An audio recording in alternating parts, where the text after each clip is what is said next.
was too kind of much. all over the place, man. But it was good. Good time. Kids were over the moon.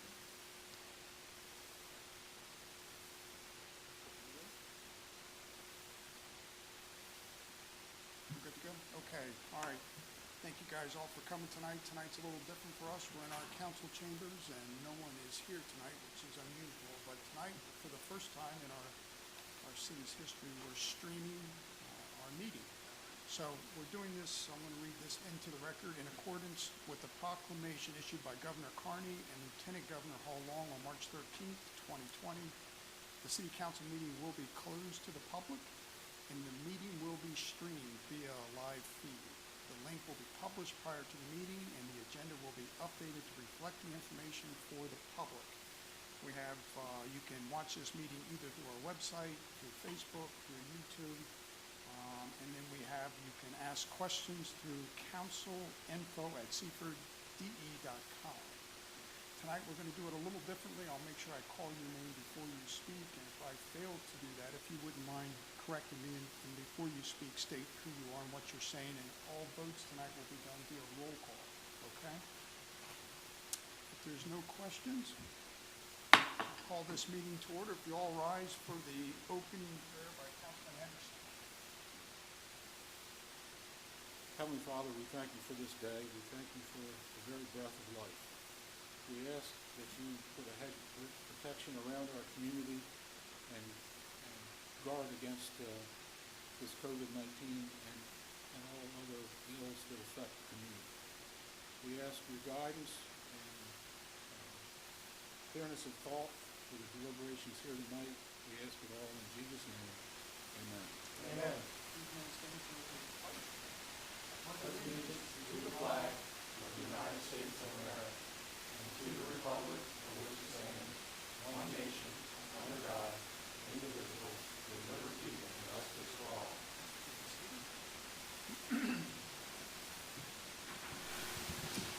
Okay, do we have any changes to tonight's agenda?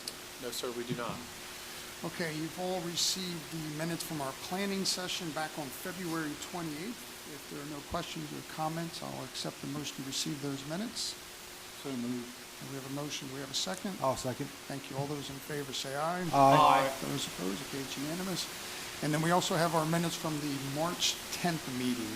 If there are no questions or comments, I'll accept the motion to accept those minutes. Mr. Mayor, I'll make that motion. Thank you. Do we have a second? I'll second it. Yes. We have a second. Yes, sir. I will be abstaining due to my absence from that meeting. Councilman Henderson. Councilman Henry's abstaining. Okay. All those in favor say aye. Aye. Those opposed, and one abstaining. Thank you for making mention of that. City Manager, do we have any correspondence tonight? No, sir, we do not. All right. For the record, I do want to recognize that the month of April is Autism Awareness Month. We have a proclamation. We normally have a great, big, wonderful event out in Gateway Park. Last year we had it here. That was a fabulous event. We all miss it. We will be lighting up Gateway Park. This April will be blue. The one thing I did want to read into the record is that given that 1 in every 54 children are now diagnosed with autism, just imagine how many community members have children, family members, or close friends that are affected. So it greatly impacts our community, and it's something we want to recognize and support those families. Okay. All right, let's move on to new business number 1, which is the smart utility presentation for the power cost adjustment. Okay, so for council's edification, good evening, Mayor, City Council. We're going to call in Chris Sims with Smart Utility Management. Chris, how are you today? I've got you on speakerphone with the Mayor and Council. Thanks, Charles. No, that sounds good. Okay, so the council has in their packet the information that you provided them. So if you would not mind walking the City Council through your presentation, that would be appreciated. Absolutely. So the main document is the relevelization and operating margin analysis. That sort of just captures everything that we're going to cover today. So looking at the executive summary on page 1, so what is happening is the last time that the City of Seaford's electric department has increased its operating margin specifically to cover the operating expenses other than power supply costs and capital reserve or debt service payments. The last time that's been increased to cover the other expenses was actually back in July of 2010. The city did a 1 mil increase, which was roughly about $100,000 added to the gross operating margin at that time. Since then, the last two rate increases that were performed back in 2016 and 2017 were specifically to cover the debt service on the new bond for the capital infrastructure improvements that are going to occur over the next couple years. So since 2011, the costs of payroll and insurance and repairs and maintenance and other general and administrative expenses, those costs have increased by roughly $350,000 in 2020 as compared to what they were back in 2010. And the result of that is essentially the money has to come from somewhere, and so what's available for the transfer to the general fund to cover the other expenses for the city outside of the electric department, essentially those transfers are taking a little bit of a hit as a result of the increase in expenses without the increase in revenues to keep pace. There is some offset to that $350,000. That offset comes in the form of if there's customer growth, which the city of Seaford has had since 2010, particularly in the residential department, they generally provide better margins than some of the commercial customers would, and so the natural growth of the city in terms of revenues, operating margin revenues, is about $124,000. So we would essentially net those two impacts together, meaning the expenses have gone up by about $350,000, but the revenues have gone up almost $125,000. So that's leaving really about almost $225,000 in terms of a shortfall under collection essentially each year that continues to persist.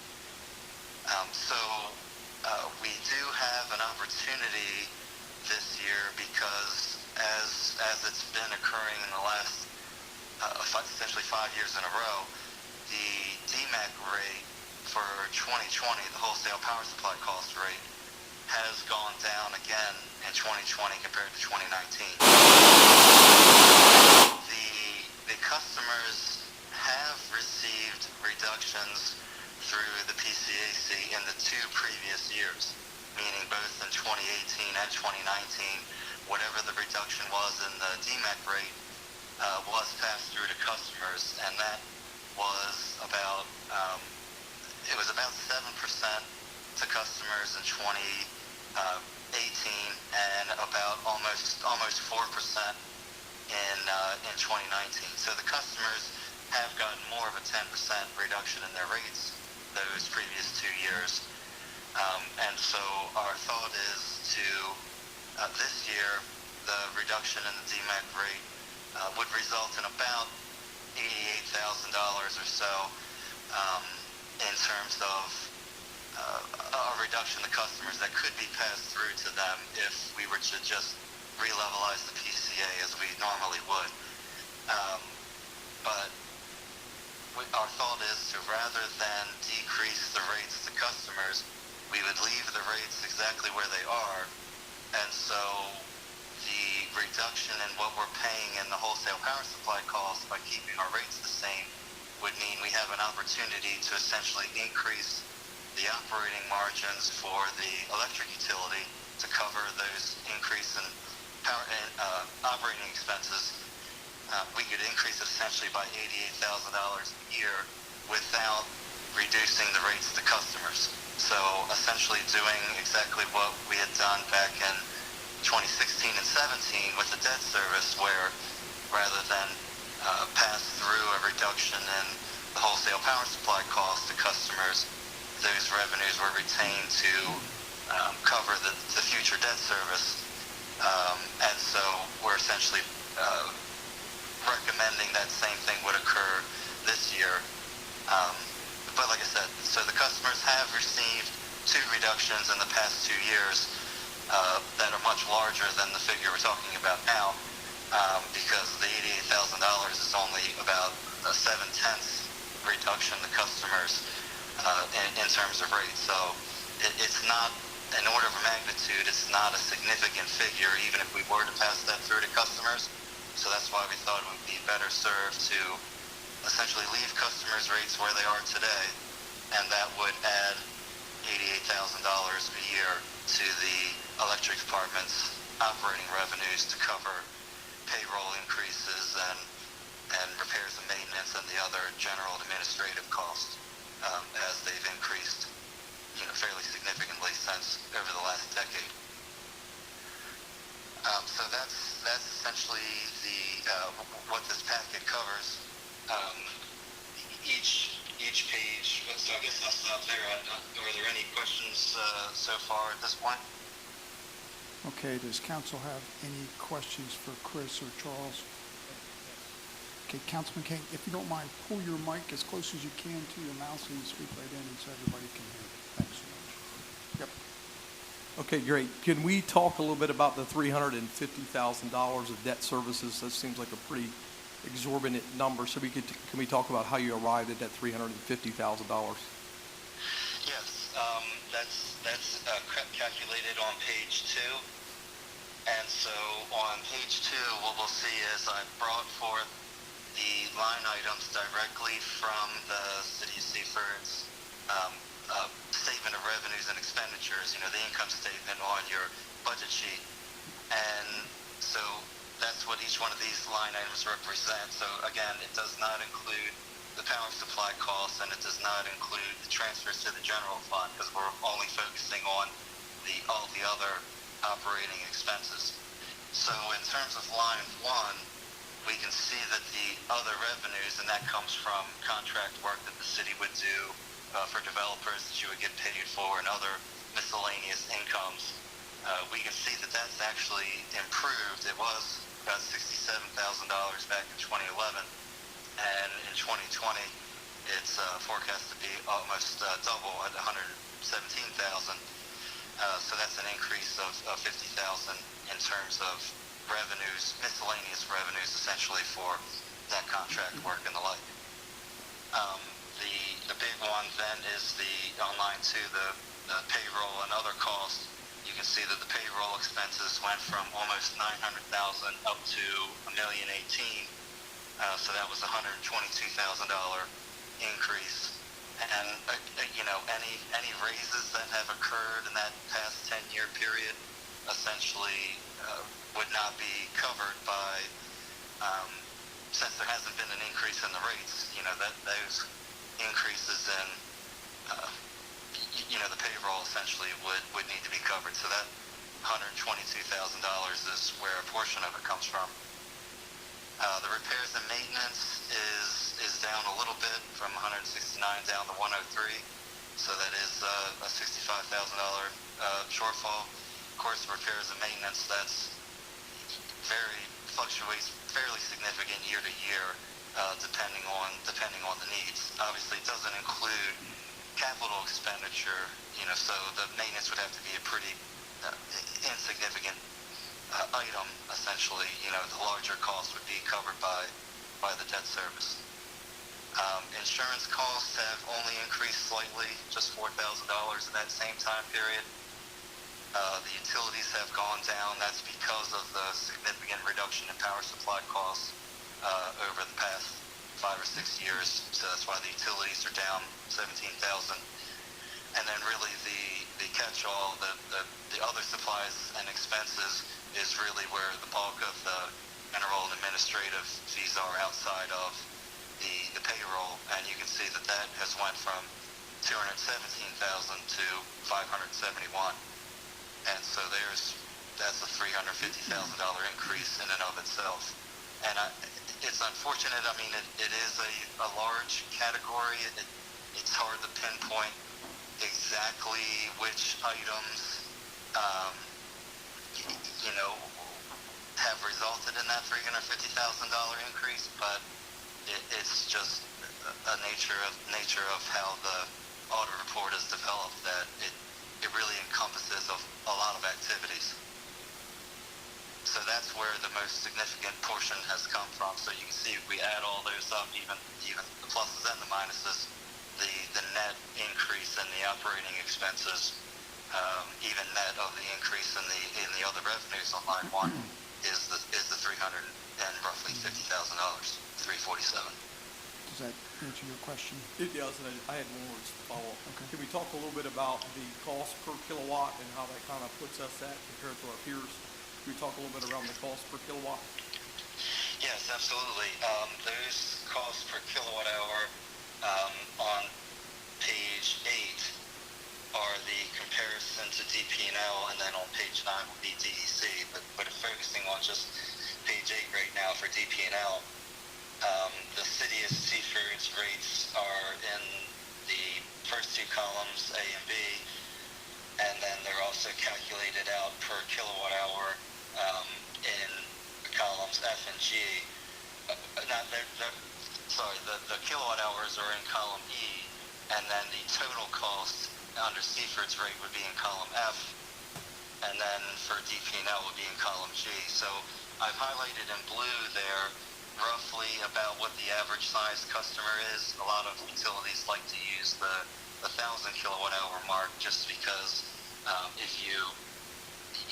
it makes it easier to come up with what the cents per kilowatt hour are. You just move the decimal place over to.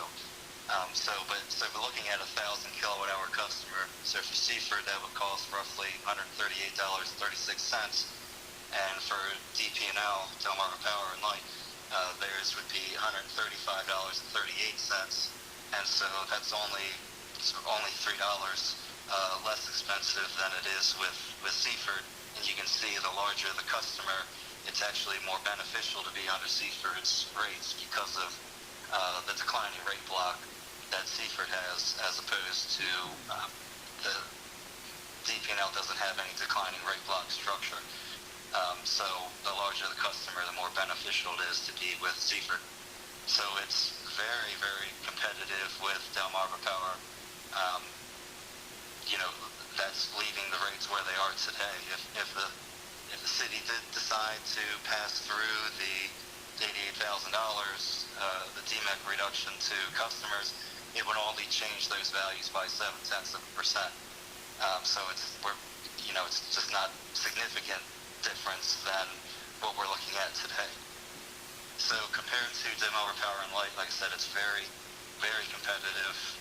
Less than 5% in almost every instance, with the exception of the 0 kilowatt hour customers because of the minimum bill. Thank you, Chris. Councilman Henderson has a question. Yes, Councilman Henderson. Mr. Sims, this may be a question for the city manager, but I'd like to have your input. Has the electric committee considered adjusting the customer charge? I mean, this may not be the appropriate time.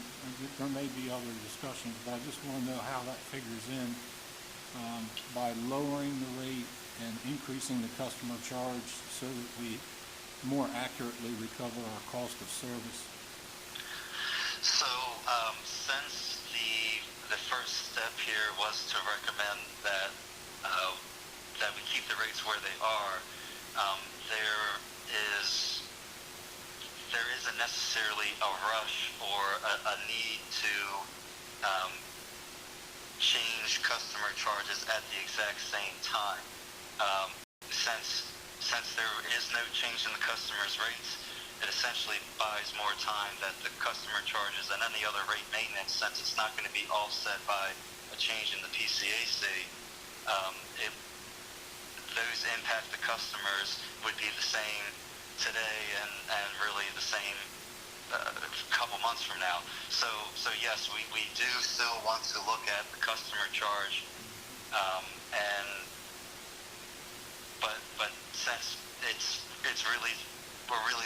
implemented independent of this decision to increase the margins, essentially keep rates where they're at.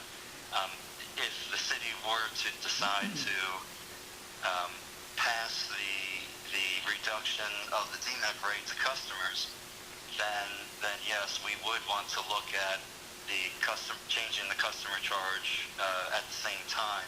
That way, any reduction in the PCAC would offset any increase to the customer charge for those small customers, the small kilowatt-hour customers. So yes, we do still want to continue, as we did last year. We increased the customer charge for residential about $1.25, I think. And so we do want to continue to move that customer charge towards at least the $15 minimum bill, because there are a lot of utilities that continue. Every cost of service study that I see still show customer charges in the mid-20s as being appropriate for residential customers, and since that's the majority of our base, that's who we focus on the most. And we continue to see utilities, even DMEC members, increasing their customer charges up to the $14, $15, $16 range is getting to be pretty common. So we don't want to, we do want to continue to move the customer charge up, but since we aren't proposing a reduction in the rates in the PCAC, the timing of that it doesn't necessarily have to be right now. So we would look at that, in the coming months. Thank you. Councilman Henderson, again with a follow-up. I agree that maybe this is not the appropriate time, since we are talking about the PCAC, but I would encourage you and the city manager and the staff to take a look at that customer charge in a revenue neutral way, so that those charges accurately reflect the cost of service, and the kilowatt hour per hour charge is accurately reflected and more competitive. That has been our goal, right, over history. We'll move that up. So, Councilman McCoy, do you have a question? I believe my question is more for City Manager Anderson. Just from my own knowledge here, this relevelization process, we keep referencing back to a 10-year period from July of 2010. Do we look at this process every 10 years, or is this a year-over-year process? Yes, sir. Councilman Charles Anderson, we do look at this every year as part of our budget, and we contract the Smart Utility to do that budget analysis, and this relevelization, should it need to occur, is recommended by our consultants, but we do it every year. The idea behind the 10-year look was triggered by, that's the last time we raised any rates, was a decade ago, that we used to offset operational costs, as Mr. Sims laid out. So that's just a glimpse in time. A decade is a good block of time to look at. There's no magic in that. It's just some numbers we looked at with the electric committee. That's the reason why I asked, is because as we're talking, we're balancing expenses versus potential customer growth. And if we're looking at a 10-year period, my thought was, what does that look like 5 years from now, 10 years from now? There's no real way of telling what our economies will look like in that time period. So year over year makes much more sense to me. That's why I wanted to ask. We absolutely do it year over year. We do some cost projections on the wholesale side through DMEC, but it does need to be looked at quite often. Annually would be the minimum we would look at. I think it's been the Mayor Genshaw, I guess I should announce, that it's been the council's intent over the last many years to try to hold the rates on electric, if not lower them, to be competitive. So that's been the intent. Okay, Chris, we'll turn it back over to you. Thank you. Yeah, and just to add to that, the PCAC does have to be relevelized every 12 months. That's actually in the rules and regulations in the city's ordinance. So yeah, the collection of power supply costs needs to be relevelized at least once a year, and it can be done more than once a year if there's unexpected changes in power supply costs. But since DMEC maintains the same rate for the entire year, but do any adjustment the following year, there hasn't been a need to do it more than once a year. So yeah, the PCAC is done every year. Like I said, the reason that we're focusing on the operating expenses this year is just, like I said, we had captured pretty significant reductions in the DMEC rate rather than pass them through to customers back in 16 and 17. And so, since it's just a small reduction this year, fortunately we were able to pass through a pretty large, like I said, it was close to 4% in 2018 and almost 8% or 7% in 2019. I think I had those backwards. Sorry, it was like 7% back in 2018 and 4% in 2019. Since they were pretty significant, we were able to pass those through to customers to keep those rates extremely competitive with Delmarva Power, and so now we see this as a good opportunity since it's a relatively small figure. Every little bit helps. City Manager, did you need to add anything more to this conversation? I did not, sir. Okay, are there any questions or comments for the City Manager or for Chris while he's on the phone? I have one question. Councilman King has a question? Yep, this is Councilman King. This is directed towards Mr. Anderson, City Manager. Can we talk a little bit about, I know we're talking a lot about cost and debt services. Can we talk about the revenue that's generated from this department that we use to run our city and balance our budget? Can we Yes, talk sir. about transferred out from this fund and what that looks like? Yes, sir. Charles Anderson. And just to respond to your question, traditionally, that is exactly what the city of Seaford does. We use any gross operating margin that we have from this department to offset general fund. So things like police, other things that we do that aren't from enterprise funds. That number is approximately every budget year about $3.2 million, which is what we have. But as Mr. Sims has laid out, over the last period of time, that transfer has eroded because our costs in that department have gone up. So when things in that department naturally increase, salaries, other costs, that's less money we can transfer for other city operations that are dependent upon that. Fire department operations, police operations, some code enforcement operations, things of that nature. So this is an opportunity to try to get that going in the right direction at really zero cost to the resident currently. That rate's not going to change. When I look at the numbers, my takeaway from all of this was over that 10-year period, these costs have raised by about $350,000, and then our revenues have only increased by about $124,000. So our costs are increasing at a factor of 3 to 1 over that 10-year period. So this is and I think our staff has done very well, and our Director of Finance, to keep those costs as low as they have been. You look across here, and you see that the annualized numbers are, very low, 2.3%. That's pretty good over a 10-year period, I think. So this is an opportunity to kind of add to that transfer that we have, hopefully. Any other questions for Thank you. Chris or the City Manager? If not, Chris, thank you for joining us tonight here via telephone. We appreciate it. And with that, Council, if there's no other questions or comments, I'll accept the motion. Mr. Mayor, Councilman McCoy, I'll make the motion to approve the revisions to the fee and rate schedule. Wrong one? Excuse me.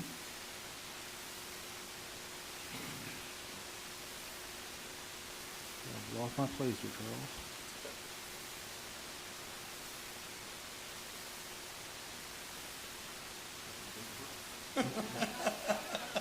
I'm not seeing the motion on here. It's A.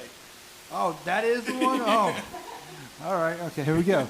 Councilman McCoy, make the motion that in lieu of reducing the city's PCAC due to the lower 2020 DMEC wholesale power rate, that the embedded rate base in the electric tariff be reduced from a charge of .088223 per kilowatt hour to a charge of .087393 per kilowatt hour. This .000830 per kilowatt hour. Reduction in the embedded rate base without changing the retail base rates will decrease the collection of wholesale power supply cost by approximately $88,322 per year and increase the city's gross operating margin by the same 0.000830 per kilowatt hour or $88,322 per year. As a result of these equally offsetting adjustments, there will be no overall change and/or impact to customer rates.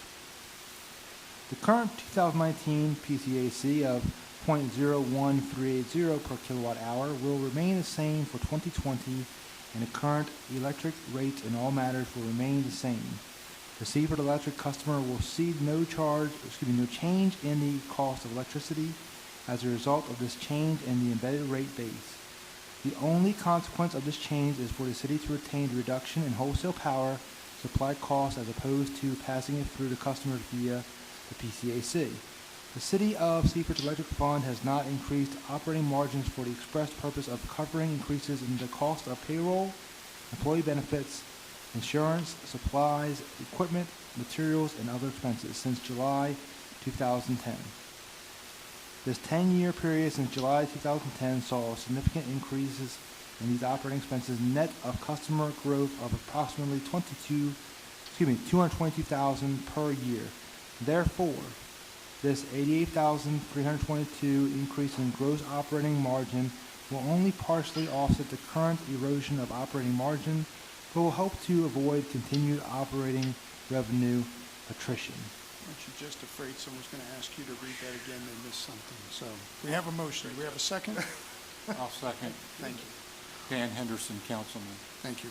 Thank you, Councilman Henderson. All those in favor say aye. Aye. Those opposed? Okay, I'm sorry. Very sorry. We need to have a roll call vote, so I apologize. Tracy, would you like to get up and do a roll call? You're going to do a roll call vote. Thank you. Councilman McCoy, Based on findings of facts. Councilman Henderson, Aye. Councilman Holland, Yes, based on findings of facts. Councilman King. Yes. Okay, it's unanimous. I know Councilman Mulvaney, who's the liaison from the electric department, thanks you, Councilman McCoy, for reading that into the record. Chris, thank you if you're still with us. You did a great job. Thank you. Thank you, and I appreciate it. Have a good evening. Thanks, You Chris. too. Thank you. Bye-bye. All right, next new business number 2, we have the fee and rate schedule revised. All right, so Charles Anderson, and I'll present this. What you have in front of you is a red line version of the schedule of fees and rates, and it covers 2 changes, and it's related to the electric presentation that was given and that Councilman McCoy read into the record in his motion. And on page 2 of 8, you'll see there that it changes the current energy supply cost from a 0.06942 kilowatt per hour to a 0.06879 per kilowatt hour, and that would be effective 1/1/2020. And then on page 3 of 8, you see there's a base figure for escrow calculation change from 0.088223 per kilowatt hour to 0.087393 per kilowatt hour. So those are the only changes in the fee and rate schedule, and it would be effective May 1st of 2020 if council were to approve the change. Okay, if there are no questions or comments to the change in the fee and rate schedule, I'll accept the motion. All right, Mr. Mayor, James King, Councilman, I'll make the motion to approve the line revisions to the fee and rate schedule to revise the energy supply cost to 0.06879 and the base figure for escrow calculations to 0.087393, effective May the 1st, 2020, as presented. Okay, we have a motion. Do we have a second? Mr. Mayor, I'll second that motion. Okay, Councilman Holland, second the motion. Tracy, can we do a roll call vote, please? Councilman McCoy, Yes, based on findings of facts. Councilman Henderson, Aye. Councilman Holland, Yes, based on findings of facts. and Councilman King. Yes. Okay, unanimous. All right, next new business number 3 is bids for demolitions. Okay, so in council's packet, we have the bids received back. You have a memo from the building official, Mike Bailey, and we did receive 3 responses I apologize, 4 responses to our advertisement, one from Ward Plumbing, one from John Macklin and Son, one from East Coast Structural Movers, and one from Site Services. East Coast Structural Movers was the low bidder.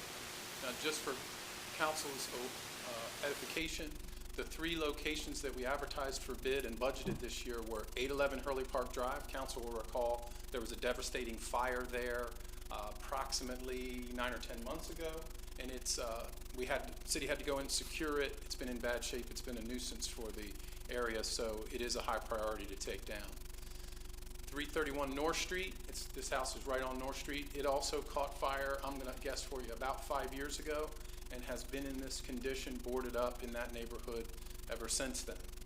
And then the final one on this bid is 200 North Front Street, which is commonly referred to as Hatton Hall, which is also in this bid. You can see the pricing there for 811 Hurley Park Drive at $16,223. For 331 North, it's $13,081, and then for 200 North Front Street, it's $51,294 for a total low bid of $80,598. Now, the building official is recommending award of this contract should council decide to do that. I would like to add, though, if council would look at, there is a letter addressed to the city of Seaford that was received yesterday. And it says, I'll just read it into the record, I, Leon Bolden, will pay all back taxes for 331 North Street, Seaford, Delaware. And he lists them there, $393.28, $283.63, $1,202.17 for a total of $1,879.08. He states, he goes on to further state, I have also talked to a licensed contractor for home improvements, which he is telling me that he will come with me to get the permit as soon as I hear from you, the city. Right Construction gives the phone number there, and it's signed Leon Bolden, his phone number and his address. I have spoken with Mr. Bolden over the last few weeks, and our building official, Mike Bailey, has also spoken with Mr. Bolden. He is the property owner, he and his wife. I did have the city clerk verify these numbers for you. This is what he owes back taxes. He is asking consideration from the council not to proceed with this demolition for this house. He would like to save it. Again, it has been in this condition for at least 5 years. We have not had a lot of contact with the Boldens up until this point. They have called about their back taxes that have been owed. We looked at it. Some of these back taxes go back, I believe it was 5 years. So pretty much since the fire. But that is the consideration. He did not express it here, but that is the point of this letter. He would like us to not move forward with this portion of the demolition. I'll just share, should council decide to do that, our bid is structured such that we can only award 1, 2, or all 3 of the locations. It's no harm to the city of Seaford. I guess the only thing I'll say from the staff's and city point of view, this has been here in that condition in the neighborhood for quite some time, and is a blight on the neighborhood. But it is a consideration the council needs to address. Did the homeowner give an idea of time frame of when all past due debt was going to be paid in full? In my conversation with him, he basically stated he could pay this at any time, okay, the back debt. As far as moving forward and what the construction would cost and how long that would take, we did not have that in-depth a conversation. He had been working with another person, another contractor, who he was going to try to get a price out of, so on and so forth, but in my conversations with him, that fell through. I don't know if the gentleman was busy or did not want to do the project, but this Wright Construction is a new person to this situation, so I'm not sure what his overall timeline is now. We will require that in a building permit, but then he'll have 6 months, if he gets an extension, a year to pursue that. So, we do have that process if he moves forward with it. But, and I'll add to it, he cannot move forward with anything in accordance with our good standing ordinance until all bad bills are paid. Okay. All right. Questions and comments from council? Councilman King? Mr. Anderson, can we divert back to the photograph of Hatton Hall? Okay, from my understanding, this property has changed ownership. If I understood correctly, this building was already allocated to be demolished? The funds were already allocated to take this building down? Yes, sir. Charles Anderson, we budgeted all of these locations this year, so we had in excess of money. The total bid being just over $80,000. We had $130,000 budgeted this year for these locations. The bids came in good. Okay, but the history of this property here, is this the first time this building's been slated for demolition?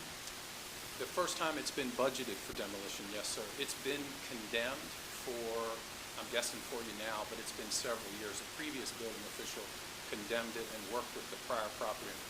And then as you stated, Councilman, it recently, within the last, time flies, but I'm going to say 12 months or so, it changed hands. The owner we've been working with for probably a decade did sell it to a new owner. We have made contact with that owner. We actually talked to an architect on behalf of this property. Mike shared some information with him. I actually spoke with the architect as well about the process, but they have not moved forward with this. They have not presented plans. They have not done anything else in the interim. We do have this money budgeted now. This has been a priority for the city for a while. Large number, as you can see, it's $50,000, $60,000 to do this. So this did take a while. It was a heavy lift for the city budget. Sure. And the building has been a blight for some time, so I guess my question, just to get clarity, if we bid, or if we vote yes to move forward with this demolition of these properties, what is the city's timeline in order to make that come to fruition? So we vote yes tonight, hey, we want to move forward with this. When do we move forward? When would you say the demolitions on these properties would be done? Okay, I have not talked directly to the contractor, but there's a process of changing paperwork, insurances, contracts, purchase orders, then there's mobilization. I can give you a general guess. It would probably be a month or so before they mobilize, depending upon which location they did first. This could be, 2 or 3 months before this is gone, probably closer to 3. The other thing that could happen to us, these are code actions we're doing on someone else's property. So theoretically, a property owner could file an injunction and get the courts involved to stop us. That could happen. But and one more, Mr. Yes, Bennett. sir. So as a new property owner, so if I come to the city, if we vote yes to move forward with this endeavor, and as a property owner, if I come in after this has been approved with a plan, a vision, a timeline, say, hey, look, I'd like to do this to this property, would that put these projects on hold, or would the city still move forward with the demolition? I'll try to answer it in a couple different ways. We have tried to work with this property owner and met with them several times, both the old property owner and the new property owner. The new property owner that came into the picture recently is well aware of the situation and the timeline that he was under. My own guess is as he got into this, he realized kind of how large of a process and this was going to be to repair this. Once council makes a decision, we're going to move forward with the contract.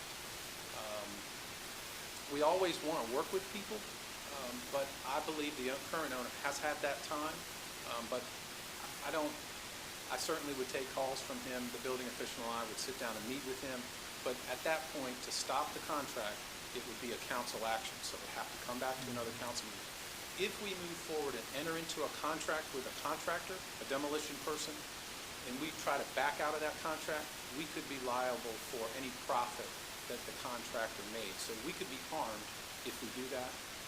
We need to act in good faith if we're going to do this. Okay, thank you. Councilman McCoy, you have a question?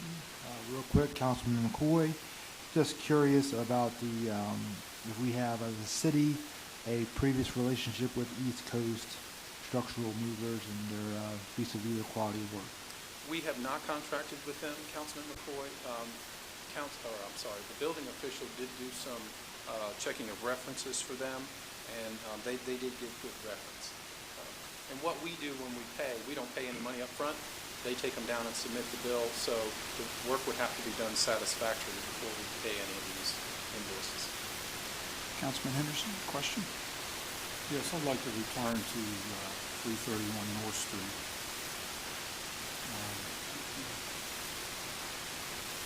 You had said you had some dealings with Mr. Bolden over the last few weeks. That is correct, And sir. Could you elaborate on the content of those conversations? But I understand that he can't move forward with anything until he pays the back taxes.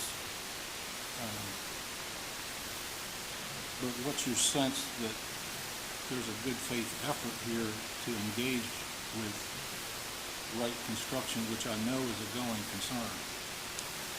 Mr. Bolden did come in to see me on 2 occasions here at City Hall. I met with him personally.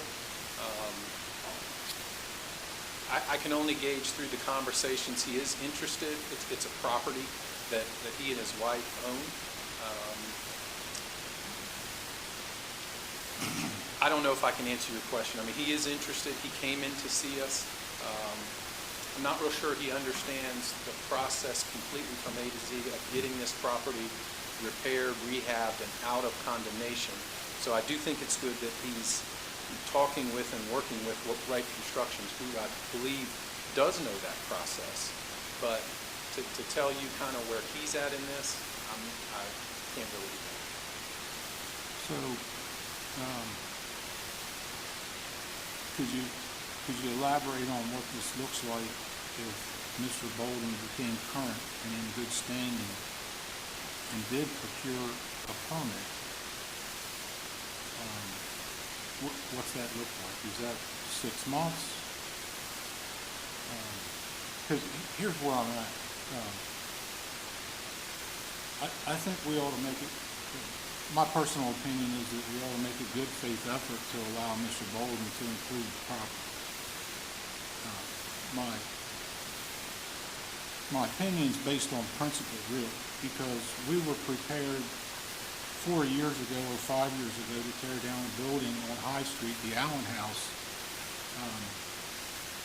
because there was a clamor for it to be saved. And its condition has not improved much in that time frame. So, we gave that owner an extraordinarily long leash in improving that property. And I think that even though Mr. Bolden has come at the 11th hour, that we ought to give him a time frame for extending the life of his building. Albeit, maybe it's a short time frame. Maybe it's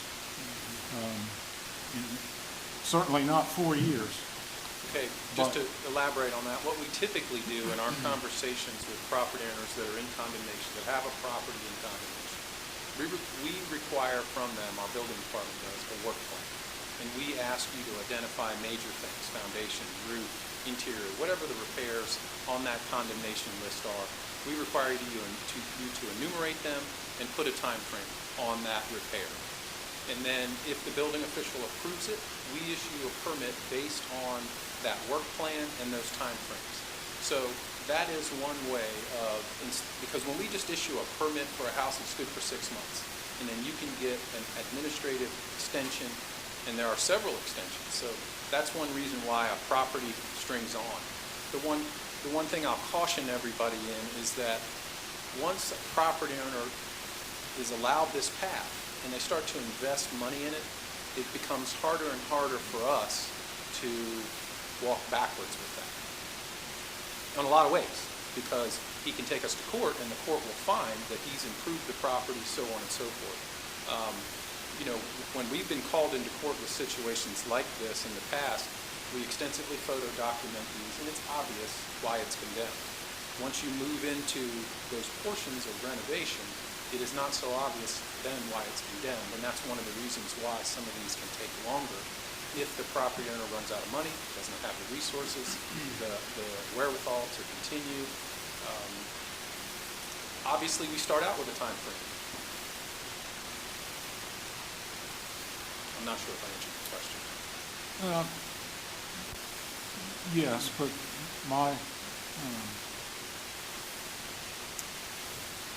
my take on this is to apply. I mean, the Allen House was slated for demolition, and it was rescued, albeit it hasn't improved.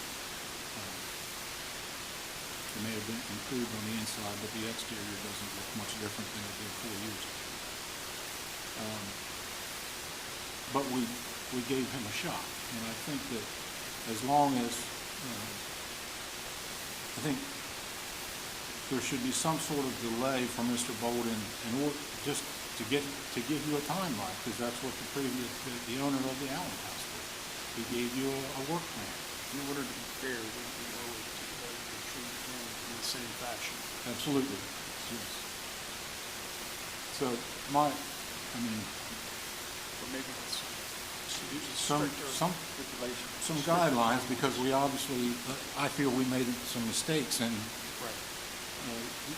letting the Allen House go this long.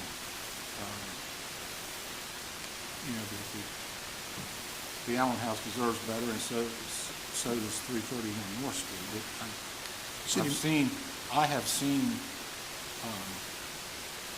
miracle renovations. There's a house on Arch Street that's going through an incredible renovation, which was actually slated for demolition, which is now going to be a habitable house. So I just think that we ought to give Mr. Bolden the opportunity. I'm not saying to take it out of the demolition list, but just remove it or give him a stay until he can give you a work plan. I think Councilman McCoy, I think the complication, from my understanding, is that if we do that and we give them, hey, 6 months, a year, whatever the timeline we provide, they make a few minor adjustments, and then that's it. And then we're back here a year from now looking at the same property. But to city manager's point, they could potentially hold us up in court for the property, say, well, we made a few advancements. It becomes kind of ambiguous. What is considered, the required advancements or improvements? City manager, is there any way we can put together a accountable list that would hold up under any kind of legal scrutiny, that we could hold the homeowner to his word and allow him this opportunity to redeem this house, pay it in full, and keep it on track, that if it did not move in some agreeable time frame, that they then could come back to this group for demolition if he doesn't? Maybe I'll repeat it this way, what I'm hearing. What the city would like, what the city council would like to see is progress to improve this property and move it. If the property owner is given this opportunity, we would like to see this property pursued. So as an example, we could lay out timelines for him. First thing would be paying his back bills within a period of time, a week. Then it would be meeting with the contractor, identifying a scope of work that's approvable, and having that approvable scope of work done by the building official within, let's say, 30 days. And then after that, it would be obtaining a building permit and pursuing the construction project in a reasonable time frame, say maybe another 2 months. So then council would know that if he did not meet any of those milestones, the 3 months, 4 months along the way, which is a pretty aggressive time frame, then we could go ahead and put this back on the demolition list. Well, and again, I think it would be a way to honor Mr. Bolden and what he says he's going to do, but we also have to remember the other property owners that are surrounded by this property for the last 4 or 5 years and have tolerated. And let me say a couple, just to follow up, if you don't mind, just a couple things. Our bids that we issued for this are good for 30 days. We only ask the contractor, we can only require the contractor to hold it for 30 days. So if we walk down this road for anything longer than 30 days, this bid would perish. So we would be likely next year before we could bid it again. So we'd have to put it back in the FY21 budget, just as our own time frame for how we would spend money. Councilman Holland? Yeah, Councilman Holland. Mr. Anthony, do you know if Mr. Bolden is going to rent this property, or, because I think we're trying to say we just don't want to do enough to it to bring it up to code and sit on it. Well, Councilman, I can try to answer it this way. He and his wife live on 445 Purnell Street. Yeah. They do not and have not lived in this. We were actually called, the previous building official and I were called one evening to this. It was a rental at the time when the fire occurred. I can only assume it will be a rental again as he lives somewhere else. Close. Councilman King? Yep. So, Mr. Anderson, Councilman King. So can we talk a little bit about the city's expectation? We're 5 years into it. So can we talk a little bit about that process and the contact that you've already had with this owner through this entire 5-year process, and kind of reference what Councilman Henderson said, we're in the last hour and we're making an effort to save it. So can we talk about the city's steps and procedures that kind of take us through the 5-year process and everything that you guys have done up to this point? Sure. Thank you. Yes, sir. Okay, so once something happens like this, a fire occurs, it falls into demolition, into condemnation, anything like that, we do have a process we go through with property owners. So there is a communication from our building department. It's very well laid out why the property is condemned, I apologize, and how the timeline, what our expectations are to submit a work plan, obtain a building permit, bring it back into code compliance. Typically in a case like this, and in this case, that largely goes ignored by the property owner, as evidenced by not paying taxes for 5 years. In essence, the property was abandoned. You can see the city had to board it up. That's a job we did, and it looks like we had to do it twice. You can see the different colors on the plywood on the side versus the front. So people are continuing to break into it, continuing to vandalize the property as it sits there. The other thing you'll notice through this picture, the roof's pretty good on it. It is secure, quote unquote, as long as people aren't breaking into it. Typically, when we do demolitions every year, we can only afford to do 2, 3 at the most. And what we have to do is go and we have to look at properties like this we can't even board that up. We had to put a chain link fence around it. So we're forced with our limited dollars to really kind of triage these things. So a house that's stable like this can sit on the list for 3, 5, 7 years, quite some time. And I believe that's what happened here. Certainly our code department does encourage property owners to continue. Every time we have to board the property up, not only do we have to write them a letter to take an action, but they pay an administrative fee for that. So they pay extra money and they pay us to do it. We're here to work with them. That's absolutely the truth. We now have an action that the city has taken and we're moving forward. And now we have this, which we get this regularly. We do. This is how the Allen House came in front of council and several others. But certainly if this is a matter of course that we're going to do, we need to notify every property owner that they can come here and get a stay so that, I don't want to not treat others in this same thing unfairly, that they did not come here and get a stay, should they want one. Because that's in effect what we're going to do. All right. Good point. Councilman McCoy? I guess my question is procedural at this point.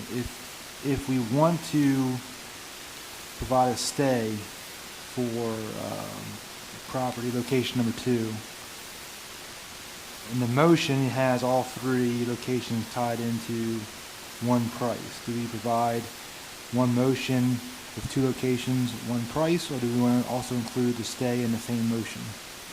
I guess just a suggestion, Councilman, I would identify in my motion, you would approve as an example, location number 1, 811 Hurley Park Drive in the amount, location number 3, 200 North Front Street in the amount, and that total amount, if I did my math right, was $67,517. So Councilman Henderson is confirming that math is correct. So that would be the way I would do that, and then we would not do, in a motion like that, staff would not proceed with 331. I can commit to you, though, that staff would, as a result of this discussion, lay out for the property owner that he has a time frame here, and we would encourage him to utilize this time to save this property if that is his desire. Councilman Henderson, did you still have a question or comment? Yes, Councilman Henderson. So if we were to move forward with this, do you want to enumerate the days, or is that going to be an administrative issue? Related to the time we would give the property owner? I think probably what I would like to do would be administratively have a conversation with the building official, and then we need to put something back to him in writing as to what an expectation would be. we still have some time left in the budget year and some budgeted funds. So if he doesn't meet milestone 1 and 2, we may be able to work with the Well, contractor. that was going to be my exact comment. I think if we put some upfront things to happen, if they don't happen, then it could just remain on the list, and we don't, we in good faith have done that. But if something doesn't happen in a very short time frame, we would then move forward. Please, like to follow up. Yes, sir. Councilman Henderson, in response to your previous comment, City Manager,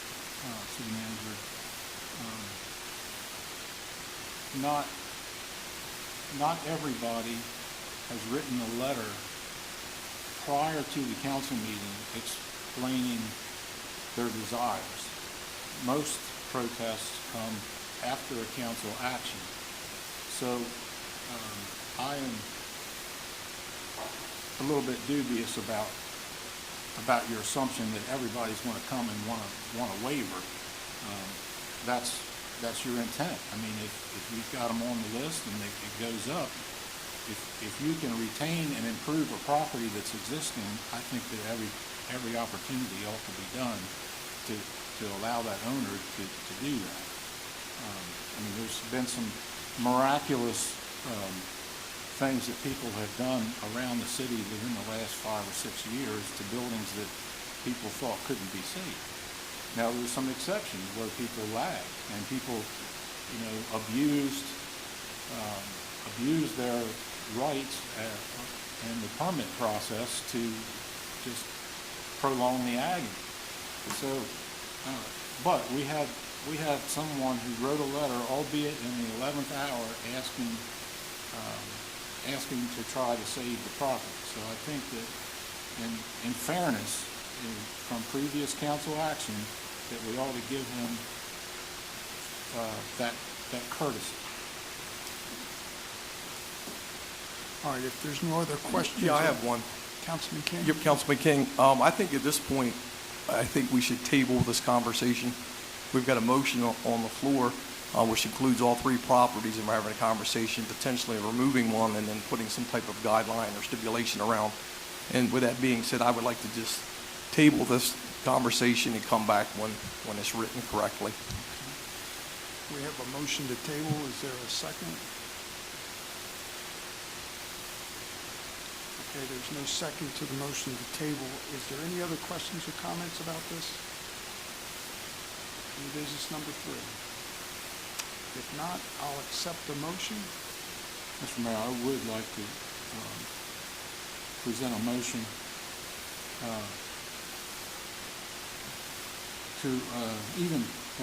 I want to preface my motion saying that if we delete location 2, 331 North Street, the cost of $13,081, then East Coast Structural Movers is still the apparent low bidder.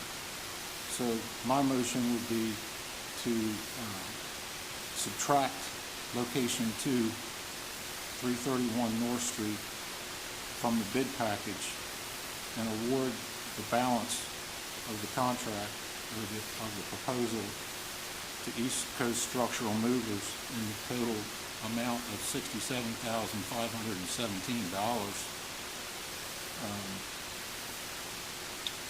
for the 2 identified locations with funding provided by the Code Department, Code Property Demolition line item in the FY20 budget as presented. And they will follow up with the property owner for a schedule in an administrative way.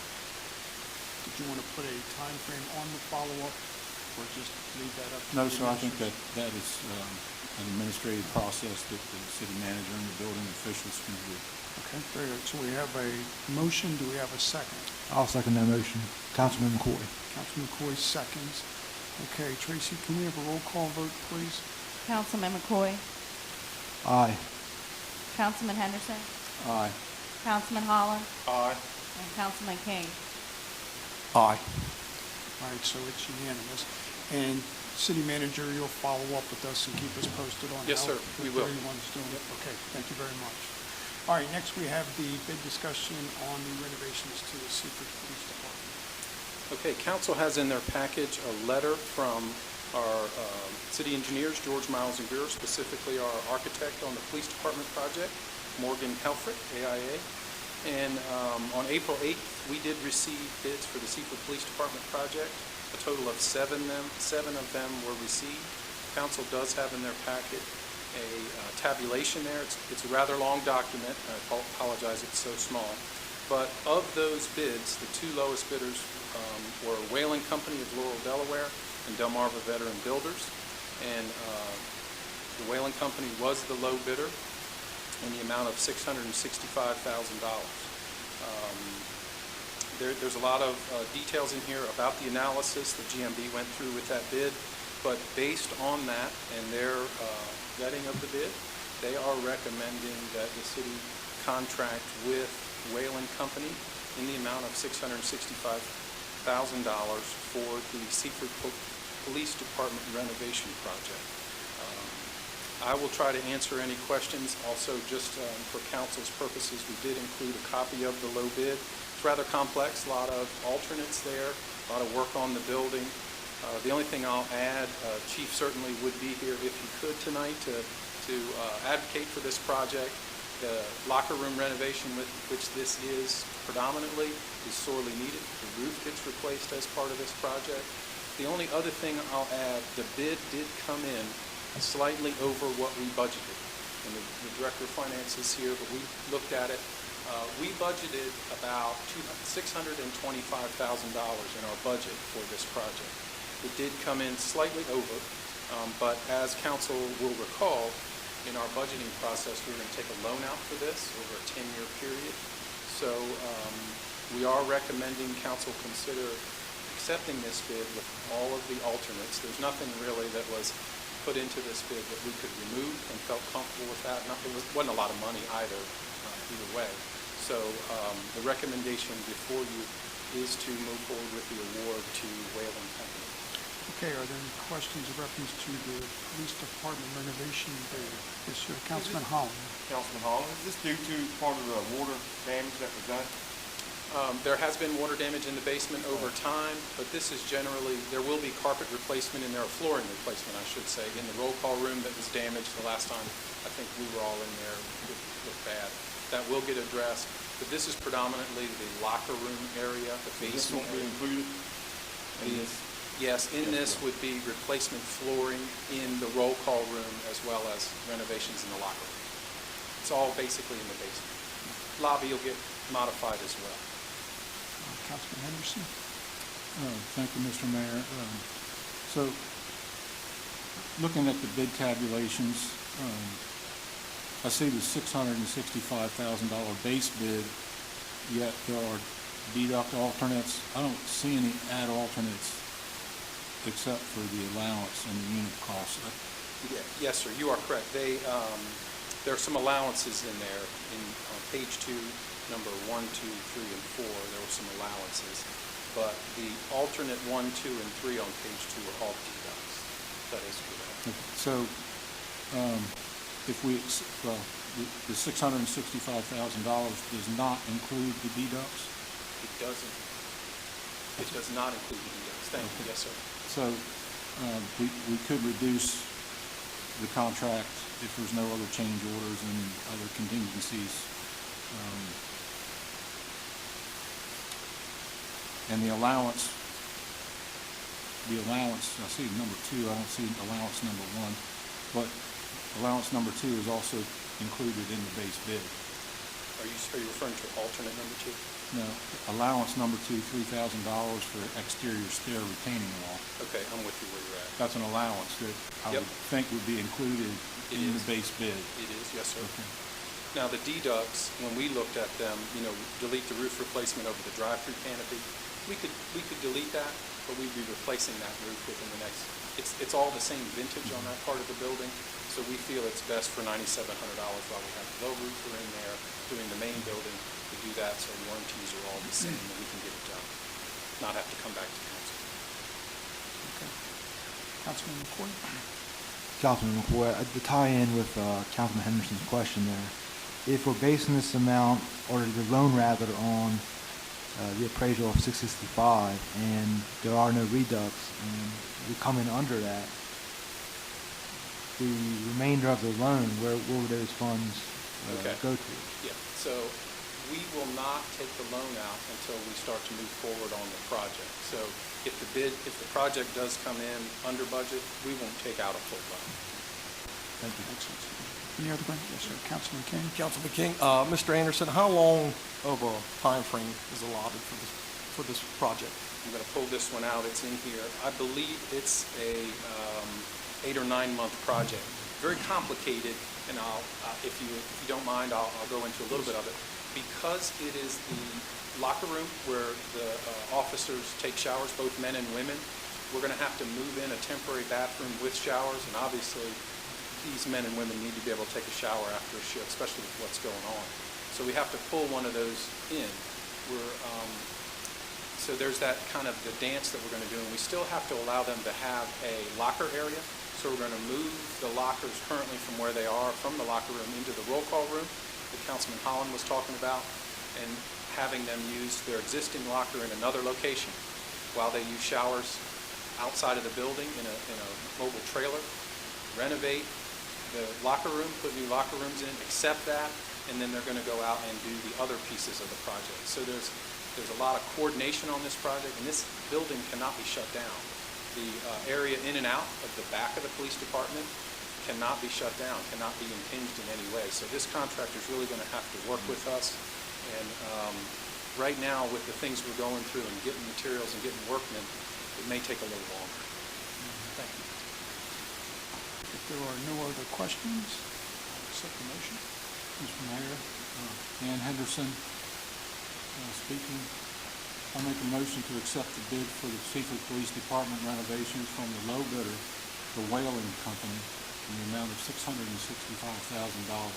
with funding provided by loan proceeds as proposed in the police capital line item in fiscal year 2020 budget as presented. Okay, we have a motion. Do we have a second? Councilman McCoy, I'll second. Thank you. Tracy, can we have a roll call vote, please? Councilman McCoy, Aye. Councilman Henderson, Aye. Councilman Holland, Aye. Councilman King. Aye. Okay, it's unanimous. Thank you. All right, new business number 5 is the Sussex County Engineering Department to build a building out there at the utility. Okay, so thank you, Mayor. Just for a little bit of background, through our Unified Sewer District negotiations over the last 4 to 5 years with Sussex County, part of the project was we agreed to assist the county in locating a building here in western Sussex County. They looked at another site in Bridgeville, the old wastewater treatment plant, and that did not come to fruition. So we worked with the county engineer, and what you see here is a plan, and it's small, so I did blow it up, but this is a building that would be proposed to be located at our utility building on city-owned property at 8,000 Herring Run Road that they would construct. The size would be 40 by 44. We have had the Director of Public Works and the Director of Electric review this location. That entrance that you see at the bottom of the page, that currently exists. It's just within our fenced-in yard in an area that we don't really use that entrance very often. Director of Public Works has some materials stored over there. There is plenty of distance between the back of this building and the side of the back of our building, so we can still, it's 55 feet between the two buildings after construction. We would be able to maintain our work. They would not have access to our facility. The fence would come up to both sides of this building, but they would only be able to access through the bottom of the page there, not through our fenced-in compound, so there'd be no intercommunication. In addition, as part of our agreement, should the county walk away from this building, it becomes ours. We keep it. It would have a 2-bay garage with an office in it, and the intent is to house a Vector truck here so that if there's a sewer problem on the west side of the county will dispatch people to work this piece of equipment should they need it. The other agreement that we made between our Director of Public Works and the county engineers is that should we need the Vector truck, we can borrow this Vector truck, we can utilize it. This is a very expensive piece of equipment. We'll obviously have to be trained in how to use it. We'll obviously have to have some co-insurances, but it's a piece of equipment we don't currently own and is a very expensive piece of equipment we would have to budget. But when you need it in an emergency, and Councilman Henderson is nodding his head, when you need it in an emergency, it's a great piece of equipment to have. So it's another synergy from the Unified Sewer District. Staff did review it and approve this location. Our city engineer did the design. We're going to interconnect, provide them electric, water, and sewer from our sites. They'll pay the bills, obviously, but if council's desire is to approve this, the county will move forward with construction of this garage at our facility at 8,000 Herring Run Road. Okay, are there any questions in reference to this garage? Yes, sir. Councilman Henderson? Thank you, Mr. Mayor. Is there a land lease for the use of the building? How, are we leasing it to them for $1? Yeah. What's the mechanism and how is it memorialized? We have an agreement through our Unified Sewer Agreement. The mayor and I did an addendum we signed that lays out responsibility for this. There is no change of funds. The agreement is that should they vacate it, it will be our possession. They'll build it, they'll maintain it as far as costs, so they're not asking us to supply electric or anything of that nature at our cost. We obviously will work with them as we would any other building, but there is an agreement memorialized in the Unified Sewer District. Thank you, sir. Yep. Councilman McCoy? Yes, Councilman McCoy, do we have any estimated cost? How much is going to be to construct this project? Councilman, I do not. This is not our cost, so we're not involved in that. It's the county's going to pay for this. So, but I can certainly get that number for you if you have an interest in what that would cost. I was just curious, since you mentioned, if the county, for whatever reason, does not continue with the agreement, it's going to be up to the city. So I don't know what that cost would look like to dot. Just to share with you, Councilman, our Director of Finance will make sure if that happens, we get a cost, put it on our asset list. So if that happens, I certainly will share that. I appreciate that. Any other questions from council? Okay, if not, I'll accept the motion. Mr. Mayor, I make the motion to approve the request of Sussex County Engineering Department to construct a 40 by 44 garage at 8,000 Herring Run Road in the city utility building as presented. Okay, we have a motion. Do we have a second? I'll second that. Okay, thank you. Tracy, can I have a roll call vote, please? Councilman McCoy, Yes, based on findings of facts. Councilman Henderson, Aye. Councilman Holland, Yes, based on findings of facts.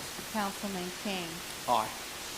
Okay, it's unanimous. Thank you. All right, next we have our 2020 health insurance renewal, and is our Director of Finance presenting Yes, this? sir. Great, Jim.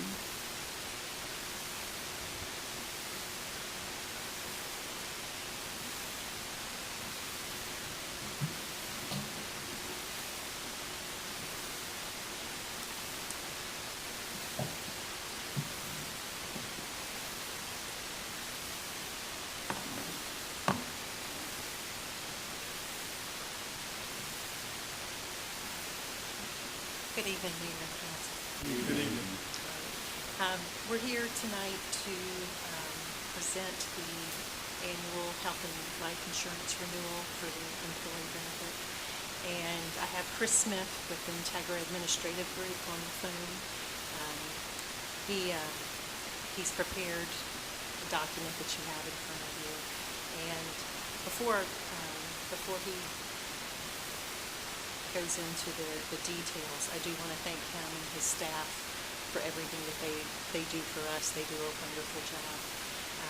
They process all of our claims and help keep us current with any new laws that would affect our health insurance or life insurance. So I do want to thank them for everything that they do. They do a wonderful job for us.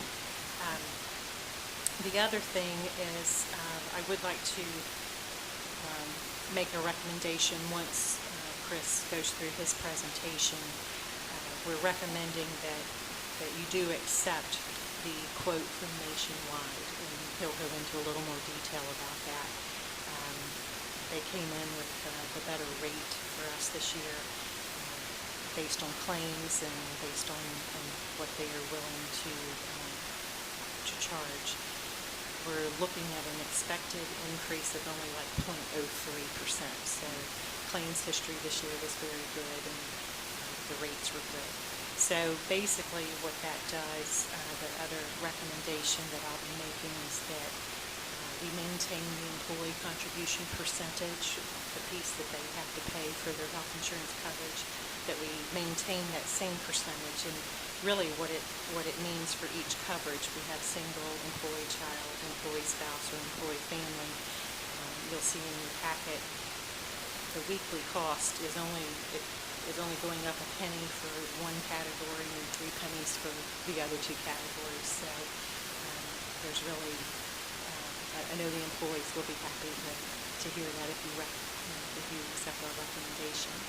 So with this, I'm going to turn this over to Chris and let him give his presentation. Good evening, Chris.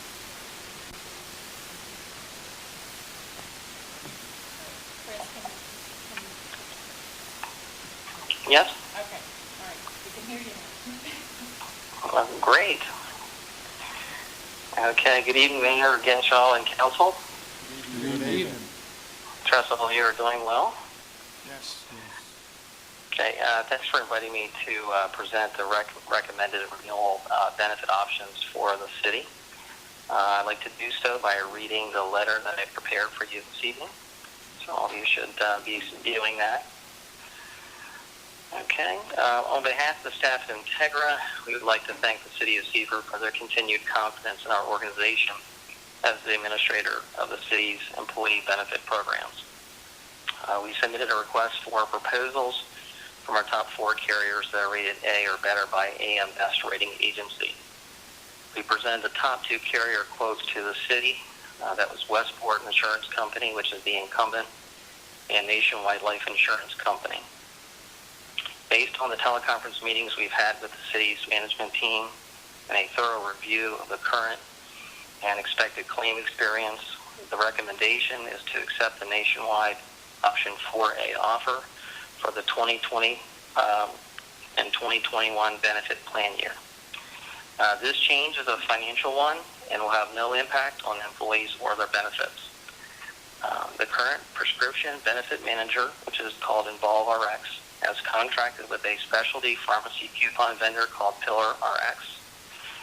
Pillar RX enables the city to receive manufacturer coupons on high-cost specialty pharmacy medications. This program will allow for additional pharmacy savings and will not cost the member any more out of their pocket than they currently do for their medications. Other than this, there are no other benefit plan changes being recommended at this time. The current benefit plan costs have run slightly above projections to date, but are trending lower on an aggregate basis as we approach the June 1 renewal date. Due to the no increase in the premium cost by moving to Nationwide and the addition of the Pillar RX coupon program, the 2020 and 2021 renewal costs are projected to increase by only 0.03% after a 0.74% increase last plan year. This percentage is below the 2020 Siegel Health Plan Cost Trend Survey, which forecasts medical inflation trend to be 6.8%. The Nationwide Premium Rewards Program is included in their proposed offer. It offers a refund of premium if Nationwide's paid claims costs are lower than what they have budgeted in the premium during the benefit plan year. The possible refund of approximately $24,500 if claims run well. The city would need to renew with Nationwide next renewal year to qualify for this premium refund benefit. The city will not be receiving a premium refund from Westport Insurance Company this year due to the claims experience. The retiree benefit program, which I'll discuss now, is insured through the Hartford Group Retiree Insurance Trust. The renewal for the Medicare eligible retiree program is January 1, 2020. For the 2020 plan year, the increase in the rates is 4%. The 2020 retiree member rate is $497.39. The retiree dental and vision benefits are administered by Integra. The life insurance is currently with Sun Life, and that was effective 9/1/19. The Sun Life contracted rates are firm for 2 years and will be subject to change on 9/1/2021. You should have the numbers in front of you as well. in regards to the current carrier, Westport Insurance, as well as the option 4A, the nationwide option, which is a no increase to our current costs. Are there any questions I can answer for you this evening? Yes, Dan Henderson has a question. Yes. Good evening, Chris. I hope you and yours are well. Yes, thank you, Dan. Our councilman. That's perfectly fine. I have some questions on the additional points. How are they interwoven with the nationwide policy? I mean, because do they convey, or are these just separate standalone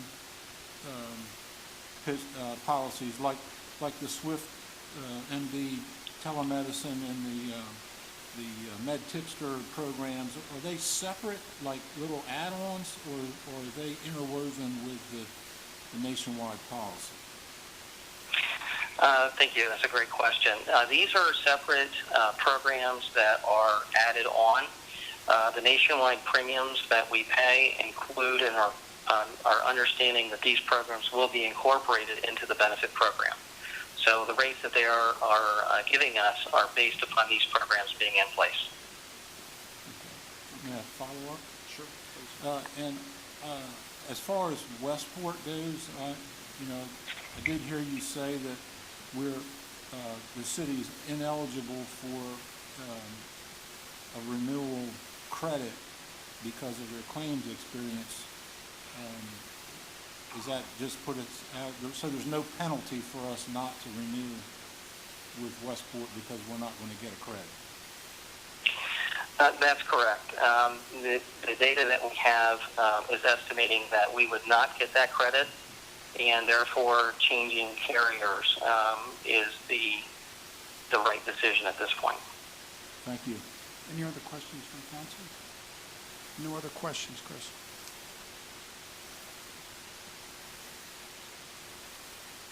Okay. All right. If does anyone else have any questions for Chris or for our Director of Finance in regards to this health insurance policy? If not, I'll accept the motion. Mr. Mayor, I'll make the motion. Matt McCoy, Councilman. Motion to approve the health insurance renewal quote for nationwide insurance option 4A with the employee contribution toward the premium remaining at the current percentage as presented. Okay, we have a motion. Do we have a second? Mr. Mayor, I'll second that motion. Councilman Holland, second. Tracy, can you do a roll call vote, please? Councilman McCoy, Aye. Councilman Henderson, Aye. Councilman Holland, Aye. Councilman King. Aye. Okay, it's unanimous. Chris, thank you so much for joining us tonight. Thanks, Chris. Okay. Thank you, Mayor. Thank you, Council. Have a good evening. Have a great evening. Thank you, Jim. Thanks, June. Thank you, All right, June. next we have new business number 7, which is the proposed new date for city cleanup. Okay, in council's packet, you have a memo from Burley Mears, our Director of Public Works, and he is recommending moving cleanup week from May 11 through 15 to June 8 through 12. And this will move it out of the current governor's state of emergency time frame that we're aware of today, and it's subject to change should this run further into the summer. So he's asking for approval to do that. If council decides to approve it, we certainly will push this out to our public through all of our avenues, Facebook, Constant Contact, website. We love our city cleanup week, that's for sure. If there's no questions or comments, I'll accept the motion. Councilman Matt McCoy, I'll make the motion to approve the Director of Public Works recommendation to postpone cleanup week until June 8th through 12th, 2020 as presented. Okay, we have a motion. Do we have a second? I'll second. Dan Henderson. Councilman Henderson, second. Tracy, can you do a roll call vote, please? Councilman McCoy, Aye. Councilman Henderson, Aye. Councilman Holland, Aye. Councilman King. Aye. Okay, it's unanimous, so June 8th through the 12th, city cleanup week. All right, next, new business number 8, we need to appoint someone else to our election committee. Sharon Drugas could not participate because of the change in the election dates, so I am asking for us to appoint Mrs. Virginia Hastings. If there are no questions or comments, I'll accept the motion. Mr. Mayor, I'll make a motion to appoint, Dan Henderson speaking. Mr. Mayor, I make a motion to appoint Mrs. Virginia Hastings to the election committee to replace Mrs. Sharon Drugash, as she is unable to participate on the rescheduled election day. Okay, we have a motion. Do we have a second? Councilman McCoy, I will second. Okay, thank you. Tracy, can you do a roll call vote, please? Councilman McCoy, Aye. Councilman Henderson, Aye. Councilman Holland, Aye. Councilman King. Aye. Okay, it's unanimous, and we'll let Mrs. Hastings know. All right, next we have the application to Denmark. All right, so in council's packet, there is a resolution that would authorize the preparation and submission of an application to the Delaware Department of Natural Resources Environmental Control for financial assistance grants, so we can participate in the wastewater planning advance program in order to receive up to $28,000 to develop a preliminary engineering report and an engineering information document necessary to extend a 12-inch gravity sewer main north on Route 13, Sussex Highway, approximately 4,550 feet. This would serve existing annex properties within the city of Seaford. So council's well aware that we've been working on water and sewer up Route 13 for the last several years. We recently executed a contract for water with assistance from a bond bill appropriation that Danny Short helped us get, as well as money from Sussex County. So the Director of Public Works has been working on this project with our engineers. We've submitted for a loan with the financial assistance branch through DENRET, which the city's used before, but as part of their preliminary work, they need this engineering information document and preliminary engineering report before they can proceed, because it gives you the information and background to say, hey, this project is ready to proceed. There's no environmental issues that are going to pop up. So if they're going to invest money on behalf of the city, they want these documents before they'll proceed. So what this does is allows us to get this money at no charge to us. It's a planning advance. But once we enter into a contract with them to fund the project, then this money would be rolled into the loan. So it's not free money. It's going to be loaned to us once we move forward with the project. Should we decide not to proceed with the project, as an example, we would have to pay this money back, the $28,000, if we don't take out the loan subsequently. There is a caveat in the regulation, though, if we need to go to referendum for this project and the referendum fails, we do not need to pay this money back. So there's a plus side. I don't believe this money will reach our referendum. This project will be enough money to reach our referendum cap, but that's just an interesting thing that they put into their program. And then included with the resolution that is being presented for approval tonight is the actual application that the Director of Public Works has filled out. We would send that in with the resolution requesting the planning advance should council approve this. And then in talking with our city engineers, George Miles and Bureau would do the work. We believe that that could be done by summertime. So a couple months, 3 months this would take, and then we could go ahead and complete our submission for potential financing through the state of Delaware revolving fund loan program. Okay, are there any questions in reference to this preliminary engineering report? Yes, sir. Councilman Henderson? Thank you, Mr. Mayor.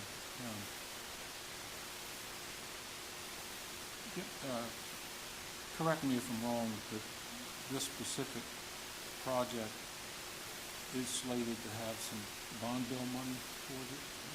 This is not. We used all the bond bill, you remember correctly, but we used all the $500,000 bond bill money on the water installation. Okay, all right. So, so this is an additional cost, and have we had an engineering estimate yet? Yes, sir, we do. We do have an engineering estimate.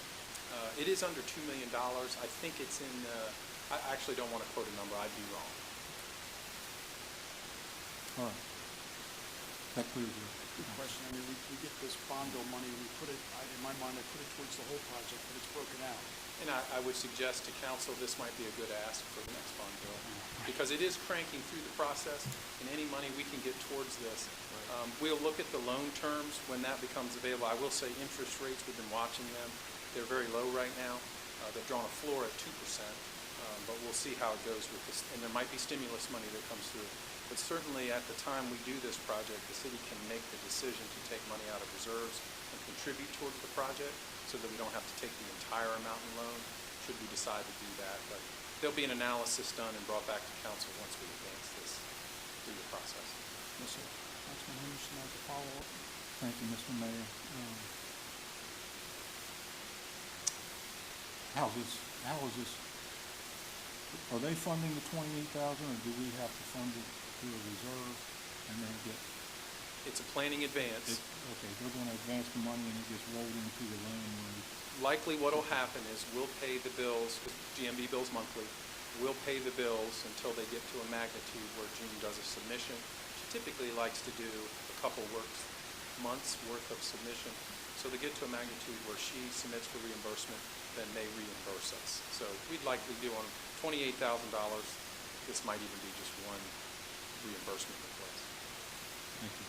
Any other questions from council? If not, I'll accept the motion. Mr. Mayor, Councilman McCoy, I'll make the motion to approve the resolution authorizing the preparation and submission of an application to the Department of Natural Resources and Environmental Control financial assistance grants for participation in the wastewater planning advance program to receive up to $28,000 in develop a preliminary engineering report and an engineering information document necessary to extend a 12-inch gravity sewer main north on Sussex Highway, Route 13, as presented. Okay, we have a motion. Do we have a second? Orlando Holland, Mr. Mayor, I'll second that motion. Thank you very much. Tracy, can we have a roll call vote? Councilman McCoy, Aye. Councilman Henderson, Aye. Councilman Holland, Aye. Councilman King. Aye. It's unanimous. Thank you. All right, City Manager, do we have any old business? No, sir, we do not. Okay, reminder of meetings, We have no meeting scheduled, sir. other than the election coming up on May 16th is the new date Yes, as of today. Yep, just as of today, thank you very much. The new election date is May 16th, and I would like to point out that the voter registration has also been revised to April 24th, 2020. The hope is to still hold it here on that date at City Hall between the hours of 7 a.m. to 3 p.m. And the same people are running. No one else obviously has filed, so it's Mayor David Genshaw for re-election as mayor. Councilman James King has filed for mayor. Councilman Dan Henderson has filed for re-election to City Council. Alan Cranston and Jose Santos have also filed for City Council.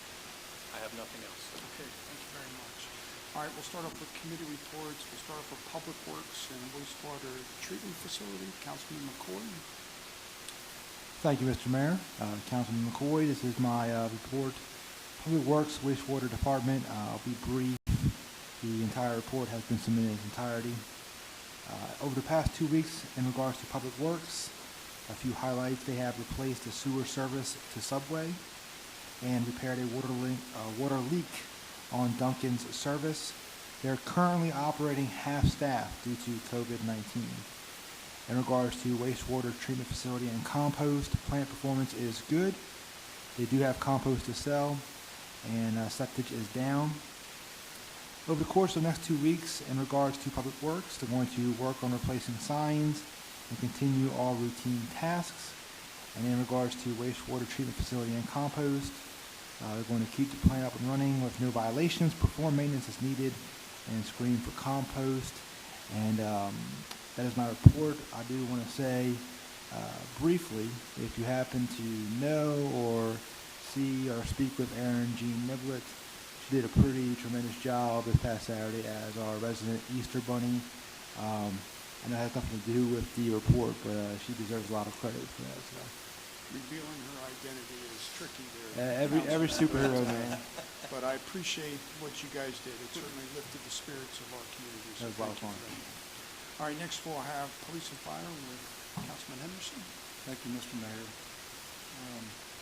I do not have a report at this time from President Matt Reed from the Seaford Volunteer Fire Department.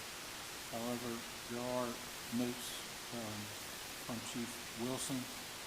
I will say that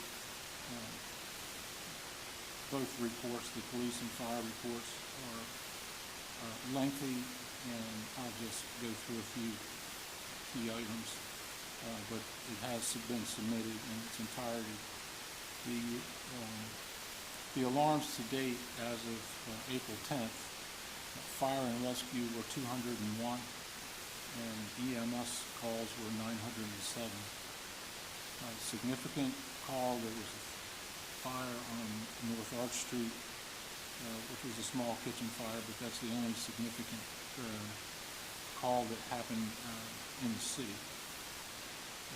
Under apparatus, Tower 87 is out of service for several issues, DOT related, Department of Transportation related issues, and engine 87.5, our new engine, has been returned to service after a defective part was replaced in the rear axle. I'm going to move on. There's been some training, but everybody's been doing their social distancing, so that's been curtailed. Next comes the monthly EMS report, which is a detailed report. It's been submitted by Second Assistant Chief Cates, which breaks down the number of EMS runs and the severity of their calls. He states that there's still a full-time position open that has not been filled for EMS, and there were no reported injuries on that side. Moving on page 3, there's a detailed breakdown of the March number of alarms, day of the week and time of day. I mean, it's very comprehensive, shows you some data trends. The next page shows you the types of calls and the alarms that were responded to, and I found it notable that during this period there were no false alarms, which is a huge improvement. A lot of resources are spent responding to false alarms. So we want to thank the people in the community for keeping their systems up and not reporting false alarms. So we're going to move on down to the police activity.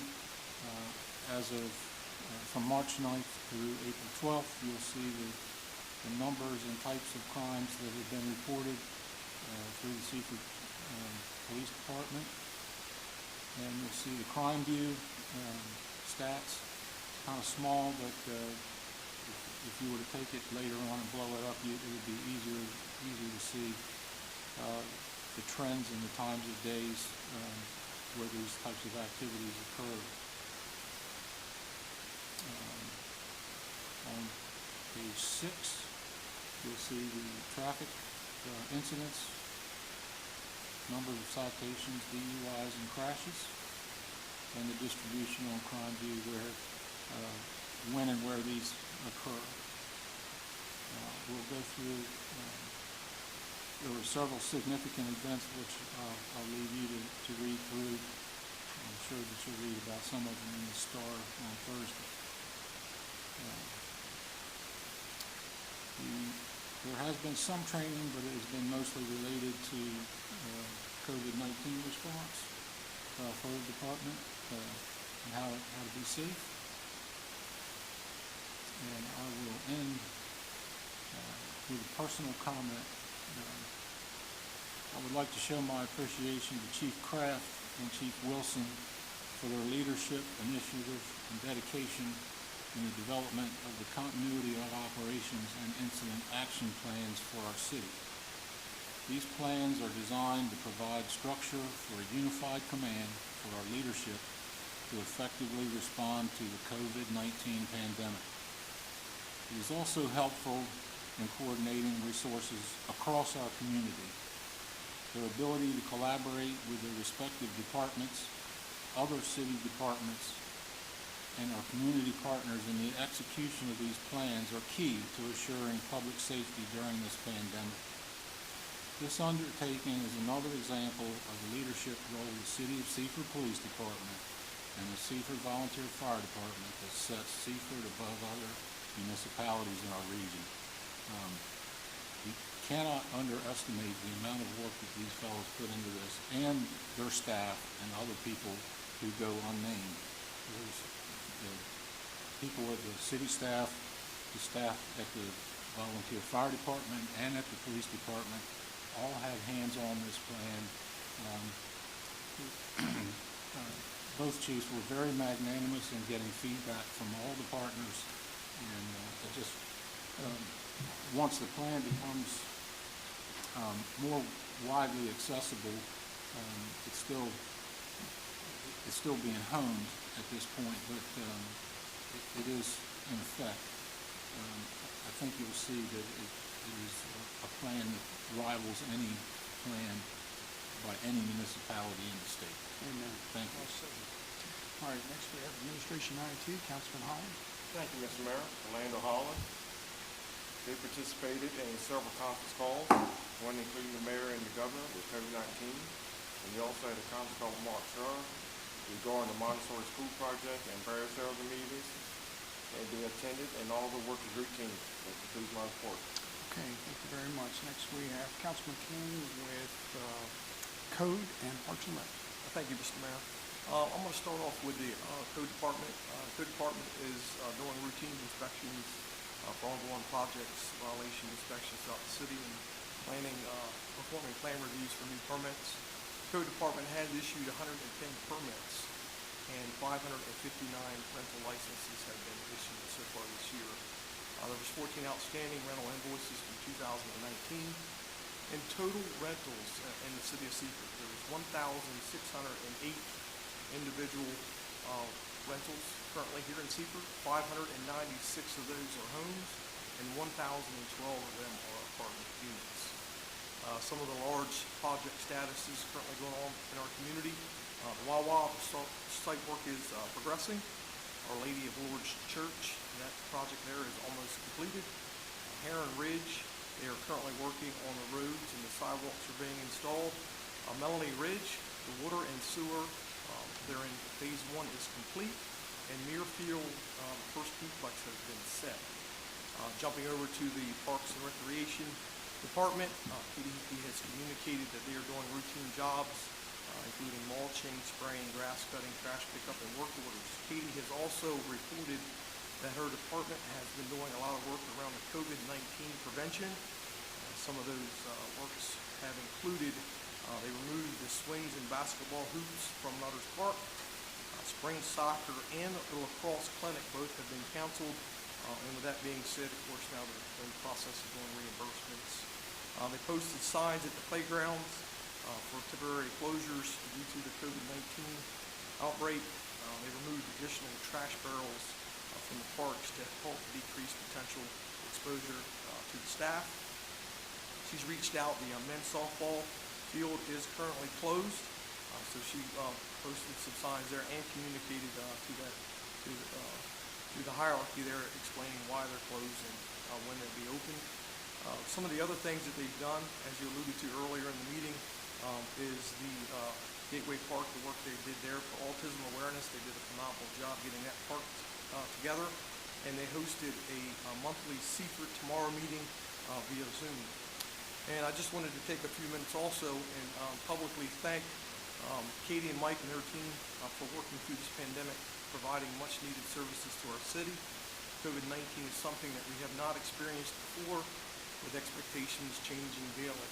I feel that they have done an outstanding job handling a very difficult situation, and that would go to the entire city staff as well. Thank you. Thank you.